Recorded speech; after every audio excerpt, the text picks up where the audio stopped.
तो इसका असर जो है काफ़ी अच्छा पड़ेगा। तो देखते हैं। तो न्यूज़ है कि 23-24 का तो बता ही दिए कि ये रिपोर्ट अभी सुनने में आ रहा है। तो सबसे पहला क्वेश्चन बनता है कि ये क्या है ना? लिक्विडिटी डालना, नहीं डालना, आप देख रहे हैं ना यहाँ सब कुछ बूस्ट कर रहा है। तो डालना, नहीं डालना, क्यों, मतलब कैसे डालेंगे लिक्विडिटी, और साथ में यह कदम उठाना क्यों आवश्यक है, कहीं कुछ गड़बड़ तो नहीं चल रहा है, तो अगर कदम उठाएंगे तो इसका असर क्या होगा, मतलब इन सभी बातों पे हम लोग एक चर्चा कर लेते हैं। इससे किस बैंक को फ़ायदा होगा, कि पूरे बैंक सेक्टर को फ़ायदा होगा, सरकारी सेक्टर को फ़ायदा होगा, सरकारी बैंक को फ़ायदा होगा, किस ETF में लेंगे, क्या कोई वहाँ असिस्टेंट है, क्या वहाँ कोई टारगेट है, मतलब इन सभी बातों पे हम चर्चा करेंगे। और लास्ट में हम लोग को करना क्या है, किस फंड के साथ करना है, इस पे भी हम चर्चा करेंगे। तो कहीं भूल मत जाऊँ इन चीज़ों को, क्योंकि बीच में बताते बताते कहीं भूल ही जाते हैं हम। तो चलिए शुरू करते हैं। तो सबसे पहले इसकी आवश्यकता, इस कदम की आवश्यकता क्यों पड़ी? तो इसका सबसे प्रमुख कारण है कि बैंकों के पास लिक्विडिटी थोड़ा कम हो रहा था, इसलिए कदम की आवश्यकता पड़ी। तो आप बोले सर लिक्विडिटी क्यों कम हो रहा था? ये भी बात है भाई। देखिए कोई बीमारी है, दवा लेने गए तो पहले तो आदमी पूछता है ना कि क्यों हुआ। क्यों का जो जवाब है ये आपको भी पता है, नहीं पता है तो हम फिर से बताते हैं।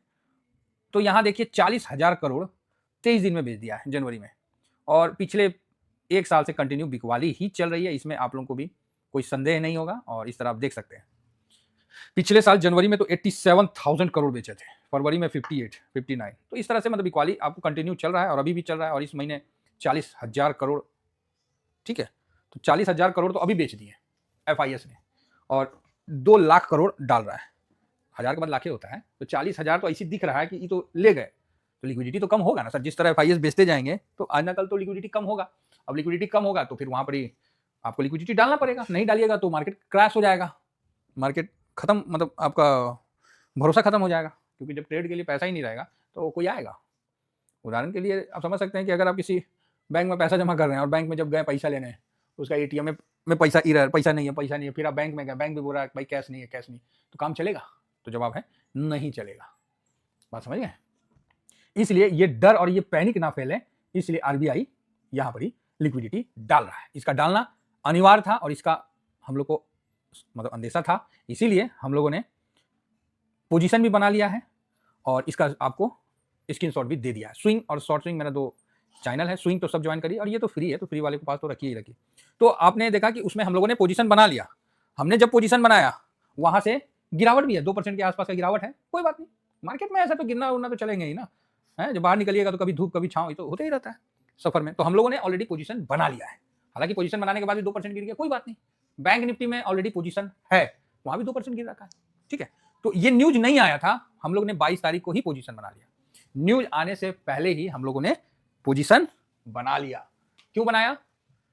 महसूस हो रहा था कि कुछ अच्छा होने वाला है। अगर भारत में कुछ भी अच्छा होगा ना तो वो शुरुआत बैंक से ही होगा, तभी अच्छा होगा, नहीं तो नहीं अच्छा हो सकता है। कुछ भी खराब होना है तो बैंक से ही होगा, नहीं तो पॉसिबल नहीं है। तो 2 लाख करोड़ डाल रहा है, तो आपने देखा कि 40-41 हजार करोड़ तो FIS ही ले गए। तो समझ गए ये कदम क्यों उठाना आवश्यक है, लिक्विडिटी बाजार में बने रहे, इसलिए उठाना है। दूसरा आपको क्या बोले थे कि सर ये जो पैसा डालेंगे, ये पैसा कहां से आएगा, है? अब यहां देखिएगा, एक छोटी सी बात आपको बताते हैं, समझदार के लिए इशारा काफी है।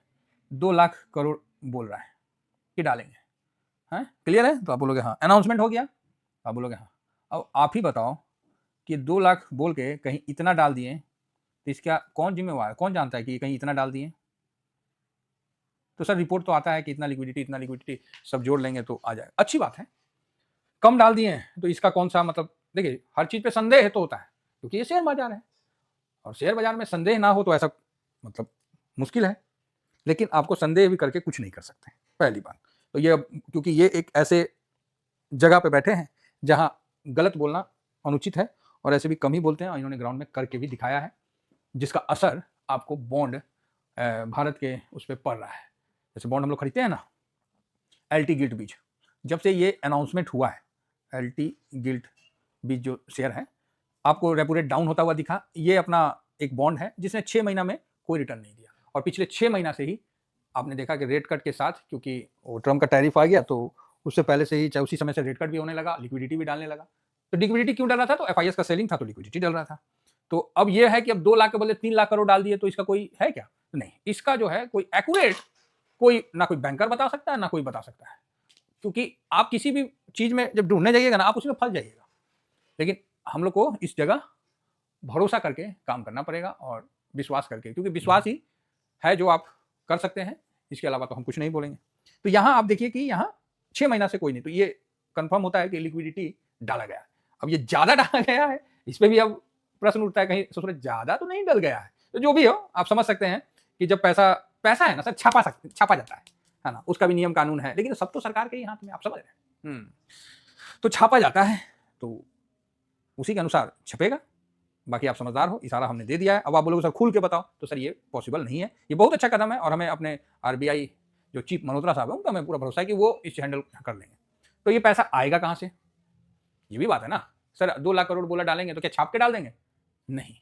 जब इन्होंने बोला है 2 लाख करोड़, तो ये क्या है, डॉलर बेचेंगे, ठीक है, डॉलर बेच के पैसा एकत्रित करेंगे और फिर उसको लिक्विडिटी में डालेंगे। क्लियर है? तो डॉलर बेचेंगे, तो अब आप बोलोगे सर डॉलर बेचेंगे, कितना बेचेंगे? तो 10 बिलियन के आसपास डॉलर बेचेंगे। एक डॉलर का दाम आपको पता ही है, 92 से नीचे है, 91 पॉइंट कुछ है, इतना रुपए के बराबर है। तो वो उसको बेच के फिर लिक्विडिटी निकालेंगे, मतलब रुपया में कन्वर्ट करेंगे और फिर उसके यूज करेंगे। तीसरी उसमें ये सर अभी तो गोल्ड खरीदे थे बेच के, हाँ खरीदे थे, डॉलर बेच के गोल्ड लिया गया था अस्थायी करेंसी में। तो क्यों लिया गया था?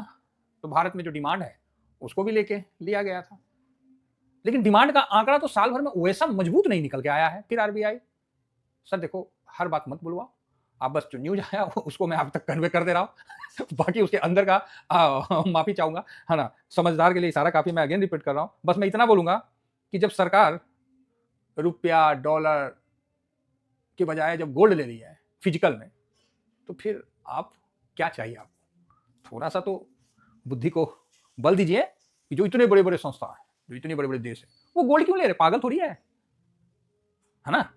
और अमेरिका अपना डॉलर क्यों बचाना चाह रहा है कि नहीं भाई मेरा डॉलर जस्ट लाइक गोल्ड रहे। समझिए बातों को, आगे बढ़ते हैं। कुछ बात हम जानबूझ के रुक जा रहे हैं, लेकिन हम 99% तक बता दिए हैं, 1% तो सर आप भी सोच सकते हैं। चलिए आगे बढ़ते हैं। तो इस प्रकार का, तो अब आएगा तीसरा क्वेश्चन कि सर ठीक है आपकी बात हम समझ गए, हम बहुत अच्छी तरह से समझ गए, तो इसको मार्केट में डालेंगे कैसे? बैंक को क्या मतलब वैसे दे देंगे क्या, बैंक इधर आओ ले जाओ, कितना चाहिए तुमको, 10,000 करोड़ ले जाओ, तुम 20,000 करोड़ ले, ऐसे बांटेंगे क्या? इसका जवाब है नहीं। कैसे बांटेंगे? तो वो 3 तरीका है बैंकों को पैसा देने का। अब आप जानने की इच्छा रखते हो तो मैं छोटे से मैं ही आपको बता देता हूँ कि 3 तरीका है जिससे बैंक में पैसा डाला जाता है। और आप जानना चाहेंगे तो मैं आपको, फॉरेक्स के माध्यम से डाला जाता है, ओपन मार्केट ऑपरेशन के माध्यम से डाला जाता है, ठीक है, जिसको OMO भी कहते हैं, इसको ओपन मार्केट ऑपरेशन कहते हैं। दूसरा फॉरेक्स के माध्यम से डाला जाता है, ठीक है। तीसरा आप इसको वेरिएबल रेट रेपो मतलब VRR के तहत भी डाला जाता है ना। तो ये 3 के माध्यम से डाला जाता है। अब इसमें जो होता है, आरबीआई सरकारी बॉन्ड खरीदते हैं, ठीक है, जो कहाँ होता है, बैंक के पास। कौन इशू करता है? बैंक करता है। तो बैंक से खरीद लिए तो उसको पैसा दे दिए। जिस तरह आप LT गिल्ट बीज खरीदे, मान लीजिए निपॉन से, क्या करते? बॉन्ड है ना खरीदे, तो आप बॉन्ड खरीद लिए, आपका एक क्वांटिटी आ गया, हाँ भाई 2,000 पीस 5,000 पीस, उसके बदले क्या हुआ, उसको पैसा मिल गया, ठीक है। तो ये चीज है। तो इस प्रकार हम, सरकार जो है वो करती है, और शायद 1 लाख करोड़ के बॉन्ड खरीदने का प्लान है, 1 लाख का प्लान है कि खरीदेगी। चलो अच्छी बात है। दूसरा फॉरेक्स, फॉरेक्स का रिजर्व बढ़ा है, आपने देखा है। तो यहां विदेशी मुद्रा से मतलब है कि 10 बिलियन जो है वो डॉलर बेचेगी, ठीक है। अरे कैसे है डॉलर, ये है ना। तो इसको बेचेगी और नकदी निकालेगी, ठीक है साहब। तीसरा आता है VRR, वेरिएबल रेट रेपो, खास तरह की, इसको मतलब नीलामी बोलते हैं, जहां बैंक आरबीआई से जो सिक्योरिटी जो होता है ना, वो गिरवी रखकर नकदी उधार लेता है। मतलब कुछ जैसे नहीं, आपने कुछ गिरवी रखा, जिस तरह मुत्तू फाइनेंस के पास आप गोल्ड गिरवी रखते हैं और उसे लोन लेते हैं, उसी तरह बैंक जो है आरबीआई से सिक्योरिटी गिरवी रखकर उससे पैसा लेती है। तो ये शायद 25,000 करोड़ का है, जो भी है 1000 CR का है। तो इस प्रकार से सरकार का उद्देश्य है कि लिक्विडिटी मतलब दिया जाए, किसके पास? बैंक के पास। यह कदम क्यों उठाना जरूरी है? तो यह कदम उठाना इसलिए जरूरी है कि बैंक के पास नकदी की कमी हो जाती है, जिससे थोड़ा सा तनाव आ जाता है, और जो पूंजी का मतलब जो विदेशी पूंजी है ना, इसमें डिस्टर्ब ना हो, क्योंकि आप देख रहे हैं कि रुपया कंटिन्यू टूट के 91.93 का डॉलर के मुकाबले कमजोर हुआ था ना जी? आप बोलोगे हाँ, तो यहाँ 92 से अभी देखिए घट के ये 91 पॉइंट, अरे 5868 ऐसे ही चल रहा है, ठीक है, फिलहाल 68, तो 92 तो नहीं गया था, लेकिन 91.93 के समथिंग चला गया था, तो फिर वहां से अभी गिरा। अभी ये नीचे आएगा, ऐसा मेरा संभावना है। अब ये नीचे आएगा तो भाई हम आप लोगों को पहले ही बोले थे कि 90 से 91 के बीच में हम खरीदेंगे, फिर 92 से इसके बीच में खरीदेंगे, 92 से 93, 93 से 94 और 94 से 95, इसके बीच में हमने आपको बोला था ना कि मैं 10 ग्राम गोल्ड खरीदूंगा। तो मैं अभी ये यहाँ तक आया तो मैंने ये चीज एग्जीक्यूट किया। अब मैं कुछ नहीं खरीदूंगा, नो, मैं बिल्कुल अब गोल्ड में हाथ नहीं लगाऊंगा। अगर ये 92 से 93 तक पहुंच गया, अब 93 मतलब क्या, अब ये नहीं कि 92.05 गया तो हम पहुंच जाएंगे, नहीं, कम से कम 50 तक जाए ना, 50 के ऊपर जाएगा तभी तो 93 माना जाएगा ना, तो वहां हमको एक संकेत मिलेगा, तब हम उसमें एंट्री करेंगे, नहीं तो नहीं एंट्री करेंगे। ये भी ध्यान रखिए। हम लोग का देखिए जो भी कदम होता है ना, बिल्कुल नियम से और एक प्लान के साथ, एक मतलब उसके अनुसार ही हम लोग आगे बढ़ते हैं, नहीं तो सर आप समझ सकते हैं ये बाजार बहुत ही अस्थिर बाजार है, इसको समझ के चलना पड़ेगा। तो ये चीज भी आपके सामने हमने रखा है। इसका असर क्या होगा कि बैंकों के पास जो है पैसा ज्यादा आएगा तो उसे लोन देने में आसानी होगा, और होम लोन ये वो, हाँ यस, जब बैंक के पास पैसा आएगा तो रेट कम होगा, तो यहाँ होम लोन का रेट कम होगा, और होम लोन का रेट जब कम होगा तो फिर आप समझ सकते हैं कि किस इंफ्रा, रियलिटी, ये इन चीज़ों में आपको तेजी बनेगा। तो मेन सोर्स क्या मार्केट का, बैंक जो है ना, बहुत इंपॉर्टेंट है। तो इंटरेस्ट रेट स्वाभाविक है कम होगा, और जिससे लोगों को क्या बेनिफिट होगा, जो कंजम्पशन है उसको बेनिफिट होगा, तो आप इस पर फोकस कर सकते हो।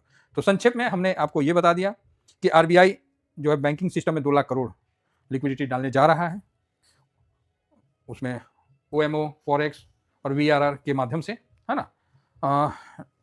ये किस लिए डाला जा रहा है, तो नकदी की कमी को दूर करने के लिए, और जो भी आर्थिक गतिविधियां हैं उसको सुचारू रूप से चलाने के लिए डाला जा रहा है, और इससे बैंकों के पास पैसा बढ़ेगा, लोन देना आसान होगा, और इससे अर्थव्यवस्था में और तेजी बने रहेगी, या जो तेजी है उसको कंटिन्यू करने के लिए डाला जा रहा है। तो ये तो हमने इसके अच्छे जो न्यूज़ था वो कवर कर दिया और सब कुछ कवर कर दिया। नेक्स्ट, अब इससे जो फायदा होगा बैंकिंग को, तो अब इसमें करना क्या है, करना यही है कि जो फिजिकल गोल्ड ले रहे थे वो 92 पे हमको रुक जाना है, 92 से जब तोड़ के आगे जाएगा तब हम आगे देखेंगे। अब यहाँ से हमको फिर से इक्विटी साइड में पॉजिटिव होके बैठ जाना है। अब जो निफ्टी बैंक है, आप देख सकते हैं कि जो भी हो रहा है इतना बिक रहा है, लेकिन निफ्टी बैंक गिर नहीं रहा है, वहीं का वहीं लगा हुआ है, और इस चीज को मैं खुद ही देख रहा हूँ कि भाई हमने खरीदा था, एक प्रॉफिट लिया था, उसके बाद तो निफ्टी बैंक गिर ही नहीं रहा है, 2% पे है अभी तक। तो यही है, बहुत ही रेंज बाउंड चल रहा है, और इसकी इंपॉर्टेंट है कि निफ्टी बैंक को हम लोग निफ्टी 20 के माध्यम से कवर करते हैं, तो इस जगह इसका 600 के आसपास अच्छा है। अगर 600 के आसपास आता है तो एक बार बाइंग आने की संभावना है, 600 से लेके 594 तक बाइंग आएगा, ये चीज़ आप मान के चलो, और फिर मार्केट ऊपर जाएगा 647 के लिए। तो यहाँ आप देख सकते हैं स्विंग के लिए, बाकी इसका टारगेट काफ़ी ऊपर है, तो फिलहाल अभी हम इस पर इतना ही चर्चा करेंगे। तो जिनके पास पोजीशन है डिसिप्लिन से चलिए, जिनके पास पोजीशन नहीं है तो यहाँ विचार बना सकते हैं, यहाँ पर ही लेना उचित भी रहेगा, है ना। तो इसका भी आप देख सकते हैं, लेना नहीं लेना वो आप जानिए, मैं तो सर न्यूज़ कवर करके मैं अपना पोजीशन बता रहा हूँ, मेरा 2% माइनस है तो मैं क्यों लूँ।